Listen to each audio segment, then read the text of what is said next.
Bueno, ahora hay una segunda parte de esta entrevista que es muy importante y tiene que ver con la presupuestación, la elaboración de un presupuesto para sacar adelante un proyecto cultural. Y una vez elaborado, una vez ejecutado ese proyecto cultural, cómo poder responder a ese presupuesto que digamos, estructuró el proyecto. Tú has presentado pues, en las alianzas que haces con el sector público, cuando te presentas a concertación, a estímulos, a distintas convocatorias públicas y privadas, pues casi siempre el presupuesto es una de las, digamos, de las herramientas fundamentales, pero además uno de los aspectos que más evalúan los jurados, una de las digamos, sí, de los componentes que tienen más en cuenta cualquier funcionario público, cualquier gerente de empresa para tomar una decisión. ¿Qué se debe tener en cuenta en el momento de la elaboración de un proyecto, de un presupuesto para un proyecto cultural? ¿El qué? ¿El cómo? El con quién y el para quién. Esas cosas son fundamentales. Nosotros partimos, bueno, siempre cuando se desarrolla un proyecto, pues más allá de lo que buscamos que se desarrolle, que sería el qué, pues entonces el cómo hay dos herramientas que son fundamentales, cronograma y presupuesto. Entonces, establecimiento de tiempos para el cumplimiento de metas y luego pues volvemos a sacar el listado. ¿Cuánto puede costar una cosa? Obviamente pues ya llega un momento en el que tú ya puedes presupuestar casi que de memoria, como esto puede estar costando entre tanto y tanto, esto yo lo puedo conseguir de tal manera.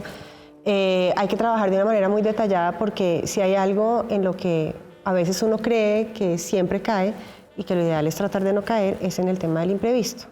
Entonces, pues los imprevistos es lo que uno debe tratar de controlar al mínimo, porque se supone que si uno tiene una buena planeación, las cosas no deberían estar pasando o no deberían haber esos imprevistos.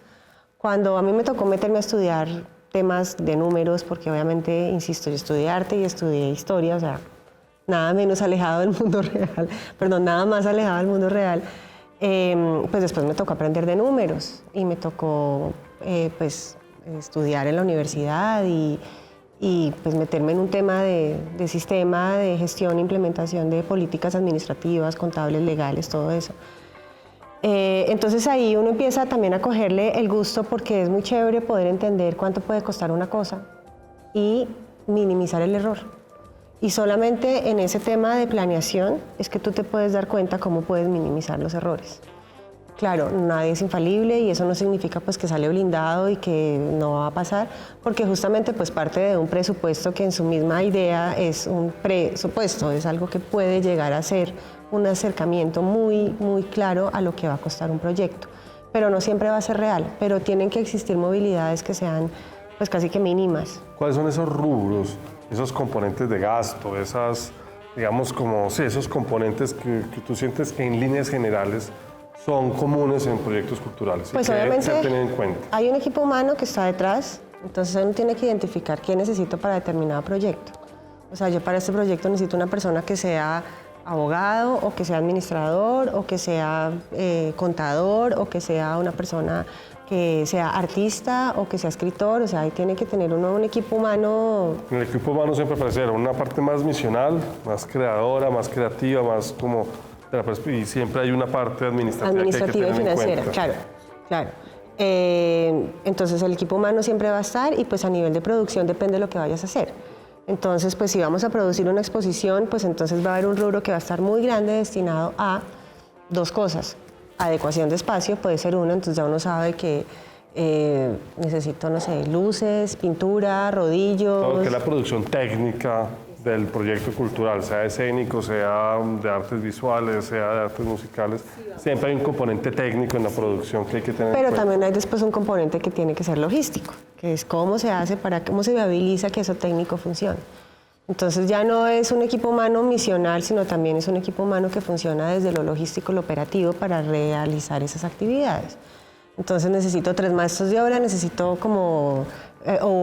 si tengo una producción de un concierto, necesito un grupo de logística y un grupo de seguridad y necesito quien se encargue de sacar los permisos.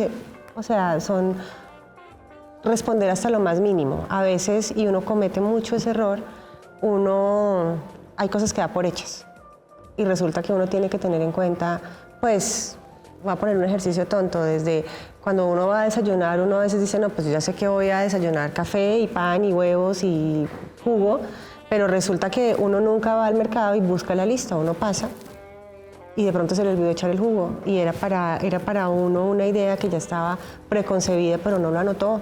Entonces se le olvidó porque en ese momento estaba pensando en otra cosa. Entonces yo sí creo que uno tiene que anotar, ir hasta la minucia y hacer un de seguimiento cualquier permanente. proyecto. Todo el tiempo. Yo creo que se cometen errores en esas planeaciones. En términos de impuestos, en términos de sobrecostos, en términos de sanciones, en términos de... O sea, no somos contadores, seguramente no debemos ni queremos serlos, aunque pues, hay gestores culturales que tengan esa profesión maravillosa. Pero la pregunta es cómo puede un gestor cultural dialogar y comprender integralmente todo ese universo de los impuestos, de los ejercicios contables para que al final del ejercicio diga, uy, trabajé 6 meses y lo que pensé que iba a ser mi utilidad me resultó que eran Pues los se equivocó en el impuestos que no presupuesto, recordé. claro, se equivocó en el presupuesto. Yo creo que cualquier carrera o cualquier profesión o actividad tiene cosas buenas y cosas malas, o cosas chéveres y cosas hartas.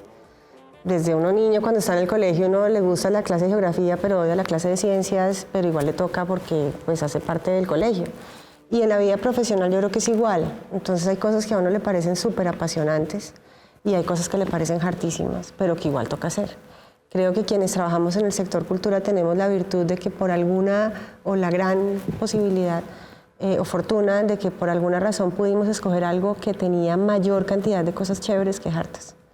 Pero no por eso no existen esas cosas como la ley, el decreto, el impuesto, todo eso. Y cuando uno se va dando cuenta que eso termina siendo como parte de esa construcción, uno le va cogiendo el gusto.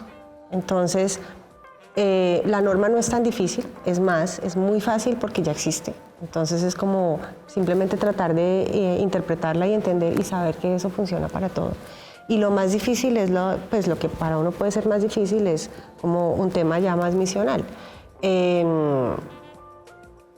Yo creo que hay que acercarse a los números y pues también perderle como el miedo que, así como hay personas que dicen que el arte es solamente para algunos, pues a veces los números, uno no se va a volver contador, ni se va a volver abogado, ni se va a volver experto tributario, pero de pronto si uno se acerca puede entender un poquito más y de pronto dice, ve, no es tan harto. Y sabe qué preguntas hacer, Claro. porque sabe encontrar dónde están los problemas. Pero si no tiene ni idea, pues no sabe ni siquiera dónde están los problemas y si uno no identifica el problema, ya ni siquiera sabe dónde encontrar la solución o qué pregunta hacerle ese problema. Porque uno cree que es difícil, harto, aburrido, no puedo. Pero lo primero es sacarse un poco como ese prejuicio. Pues uno tiene que ¿no? quitarse el prejuicio de todo, pues porque si no va a ser muy difícil y más cuando creo que casi que es una generalidad para las personas que hemos estado trabajando en el sector cultura en los últimos años en Colombia, pues no existían modelos. Aquí todo ha sido inventado a tientas, o sea, todos hemos estado ciegos caminando ahí como por dónde, qué hago, y pues uno aprende también del hecho y del error. Ya pues ahorita creo que las nuevas generaciones... ¿Dónde se pueden encontrar modelos de presupuestación para proyectos culturales? Uy, en Internet. Internet tiene muchas cosas interesantísimas que de verdad uno puede irse a la minucia. De veces uno dice, no, pero esto pues es obvio que tengo que pensar en que hay que comprar, en que tengo que calcular la luz. No, hay gente que no calcula que es que el computador se conecta a la corriente y el recibo de la luz hay que pagarlo, porque ya está por hecho, ¿sí me entiendes? Entonces, pues en Internet existen muchos de estos modelos, nosotros hemos aprendido también de eso. Pero pues ahorita también existen una cantidad de herramientas que se dirigen directamente, o sea, que se dirigen claramente al sector cultura y que sin duda te van a responder todas las preguntas en cuanto a eso, a qué hay que tener en cuenta a nivel administrativo, técnico, jurídico, que también es muy importante. Y cuando uno ve, las cosas no son tan complicadas. Ya para terminar, Meli, digamos, es frecuente que un jurado o un funcionario que tenga que tomar un supervisor, que tenga que tomar las decisiones frente a si da o no da un proyecto, si el proyecto está siendo o no está siendo bien ejecutado, revisa, digamos, los presupuestos. y a veces podemos ser muy optimistas y comprometernos con poco dinero a hacer más cosas de las que realmente se pueden hacer, o al contrario, ponemos muy pocas cosas con un altísimo presupuesto. ¿Cómo encontrar, cómo ponderar, cómo ser estratégicos en la elaboración de ese presupuesto? ¿Cómo identificar cuáles son las ganancias justas y las utilidades justas de un proceso cultural? ¿Cómo darle valor a eso y cómo justificarlo frente a una entidad pública, por ejemplo? Pues hay cosas que no se mueven, pues porque a nivel de producción, pues eso está ahí. Creo que ya pues en lo que puede como ser un dinero que se le paga a una persona por honorarios y todo esto, también existen una serie de tablas que también son públicas, en donde están cuáles son los rangos de pago para una persona que trabaja en determinada área o en otra. Entonces se dice cuánto vale una hora de un carpintero que tiene que trabajar en Bogotá, cuánto se puede trabajar, cuánto puede costar un transporte municipal de un lado a otro, cuánto puede costar una hora profesional de un abogado para que se pueda incluir dentro del proyecto. Y ya, pues sobre eso uno calcula un porcentaje para la entidad, digamos en el caso de un contrato de prestación de servicios, en una alianza pues es diferente, o en un convenio de asociación es diferente. Pero pues por lo general uno calcula una ganancia que también depende de la complejidad del proyecto, que puede variar entre un 5 y un 15%, o sea, eso es muy difícil establecer como una media, dependiendo de la complejidad del proyecto, del tiempo que le vayas a invertir. Que eso también es muy importante, que uno mida el tiempo. A veces uno no se da cuenta que el recurso más importante ni siquiera es la plata, sino es el tiempo. Y uno le puede gastar mucho tiempo a una cosa y resulta que perdió mucho tiempo, y el tiempo es plata, entonces perdió mucha plata y no lo cuantificó. Entonces eso también hay que cuantificarlo en los proyectos. Sé que suena muy abstracto, pero a la hora que uno empieza a volverlo papel y nota, y como un gran cuadro sinóptico, empieza a tener claridad. Entonces, ahorita pues tenemos cosas como eso, como el internet, que nos dan esas posibilidades de encontrar esa información, que creo que es muy adecuado y muy fácil también echar mano de eso, porque pues lo que está claro es que todo está hecho, entonces también es ir a buscarlo. El SECOP es una modalidad de contratación que hoy está, digamos, como... Es un universo. Sí. Sé que muchos gestores seguramente pueden ver ese universo como un universo complejo, la dimensión desconocida. Tú que ya has tenido una experiencia exitosa en poder tramitar, participar, concursar en distintos procesos de SECOP, ¿qué recomendaciones le darías a un gestor cultural para que su experiencia en el SECOP sea positiva? Que lo navegue. O sea, lo más importante para uno enfrentarse a algo es conocerlo. Entonces, pues, yo sé que de pronto la plataforma tiene muchos como caminos raros. A nosotros nos ha costado mucho trabajo también y nos hemos metido en cursos y vemos tutoriales y pues ahí tienen herramientas como un chat que uno puede entrar y hacer preguntas sobre cómo se hacen muchas de las cosas. Pero yo creo que también uno aprende mucho desde la experimentación. Yo soy una de las personas, desafortunadamente, que no lee mucho los manuales. O sea, yo no leo el manual para armar un mueble, porque pues uno tiene formación de artista y uno se va como por el lado más... Confías en tu lógica. Sí, pero volvemos al tema de que uno pierde mucho tiempo, entonces pierde muchos recursos. Sí, en el SECOP eso puede ser... Entonces, sí. Pero en el SECOP ahí uno se empieza a dar cuenta pues que hay cosas que sí se vuelven intuitivas. Entonces uno dice, por acá ya sé que esto llegó hasta el lado y respondo las preguntas, o el mismo aparato o el mismo sistema le responde a uno las preguntas. Creo que también volvemos al tema de las herramientas digitales, los videos de tutorial que hay, y además Colombia Compra Eficiente también está dando todo el tiempo cursos de capacitación. Y muchas de las entidades, es decir, nosotros alcanzamos a estar en dos que hizo una Lidartes y otra la hizo, creo que fue la Secretaría de Hacienda, el año pasado, después de que entró en vigor el 029, creo que es el número del decreto.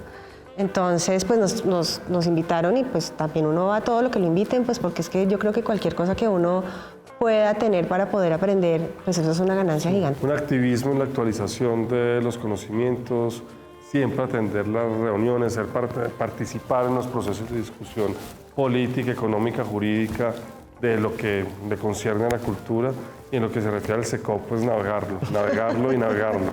Pues es que uno tiene que enfrentarlo, o sea, así como dice el dicho, al toro por los cachos, es decir, o sea, toca entrar y cogerlo y decir, bueno, a ver cómo es que es esta cosa. Insisto, no nos ha costado trabajo, pero si quieren ganar un proceso público y no se meten en el SECOP, pues no se lo van a ganar. No hay nada que hacer. Entonces creo que es una tarea inaplazable para todos los gestores culturales, no solamente de Bogotá, sino del país entero. Y a veces uno se olvida de cosas y uno no lee la letra menuda que dicen. Entonces ahí no leyó que le tocaba mandar un papel y siempre pasa que, bueno, no siempre, pero muchas veces pasa que uno no mandó el papel que era, o le faltó la firma, o lo subió y se cayó el proceso. Y también hay un tema de organización, y volvemos a la planeación, que tiene que ver que el SECOP ha hecho algo que yo creo que también era clave, y es que lo ha organizado y lo ha sistematizado todo en el sentido en que tú tienes hasta las 12:00 para mandar el proyecto. Y era hasta las 12:00. Y si son las 12:01, de malas, se te cayó, se te cerró la plataforma, que es lo mismo, es si tú tienes un viaje y no llegas, pues el avión se fue y no te va a esperar. Entonces también es como un tema de organización, de tomarse un poco en serio, de entender pues que si uno tiene una empresa o un emprendimiento o digamos en el caso nuestro como una entidad o una fundación, pues es una empresa que tiene que tener como el mismo ADN de muchas otras empresas. Entonces tiene que manejar procesos, organización, un montón, tener chuleadas muchas de las actividades que puede tener cualquier empresa, solo que nuestro producto o nuestro servicio es diferente, pero igual no por eso menos importante. Entonces, pues todo se va acomodando de acuerdo a lo que uno vaya necesitando. Bueno, Nelly, muchísimas gracias. Para nosotros es un placer haberte tenido. Tener siempre en cuenta entonces el trabajo en red, la perseverancia, el orden, el rigor, la capacidad de poder responder esas grandes preguntas, que son las que siempre nos hacemos, las que creemos que están dadas porque sí, pero que no nos ponemos a la tarea de responder, y que básicamente son el qué, el cómo, el para qué, el con quién, y que son fundamentales. También la posibilidad de encontrar que un emprendimiento cultural puede tener una enorme capacidad de dinamizarse y de diversificarse, algo que como Arteria empezó como un medio de comunicación y un periódico, ahorita es una empresa que tiene muchas líneas de trabajo distintas y en las que es además exitoso en todas ellas. También la necesidad de construir presupuestos claros, que entiendan los proyectos, que lean la minucia de todo, o sea, hay que tener en cuenta todo, desmenuzarlo todo, y frente al SECOP, pues es mejor tomar el camino de conocerlo, de navegarlo, de adentrarse en él y no de criticarlo, porque finalmente es la herramienta con la que hoy se puede acceder a la contratación pública, que es sin lugar a dudas una de las fuentes más importantes de financiación de nuestro sector hoy por hoy en Colombia. Y de fortalecimiento. Y de fortalecimiento. Hay una cosa que también me dijeron hace muchos años, que creo que también aplica mucho para las empresas culturales y creativas, y es que la inspiración es muy importante, pero en todo este tipo de empresas la inspiración es el 15% y ese 85% es la sudoración. O sea, hay que trabajar un montón. Inspiración, aspiración, sudoración y transpiración. Sí, muy transpiración bien. e inspiración. Bueno, entonces lo tendremos en cuenta. Nelly Peñaranda, muchas gracias por acompañarnos. Muchas gracias y ojalá pues esto sea útil.